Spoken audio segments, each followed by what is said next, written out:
আজ আমরা এসেছি আটলিয়াতে, এটা বদরহাট, তাই তো? তো এখানে আইএসএফ এবং সিপিআইএম এর একটা খিচুড়ির আয়োজন করা হয়েছে। কি জন্য? যে রানাদা জিতেছে সেই উপলক্ষে। ভাঙড়ে তো আমাদের নওশাদ ভাই আছেনই, তার সঙ্গে সঙ্গেই এখানে রানাদার উপলক্ষে একটা আনন্দ উৎসব, এরা ড্যান্স করছে, সব করছে। তো এখানে আমি একটাই কথা বলবো যে আগামীতে আমরা সরকার গড়ছি। কারা করছে? আইএসএফ এবং সিপিআইএম জোট, তাই তো? হ্যাঁ। তো ইনকিলাব জিন্দাবাদ।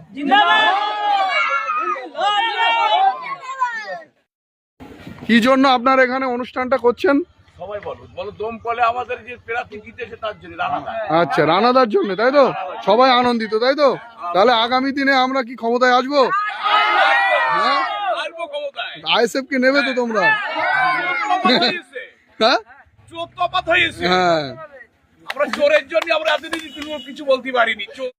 চোরের একদম পুরো পেটে পাতে ঝোলানি। চোর কারা? পেছনে পেছনে যাও, তোমরা পেছনে যাও, তোমরা পেছনে যাও। হ্যাঁ বলো, অসুবিধা নেই। আরে বলো তো, আরে বলো না। আচ্ছা।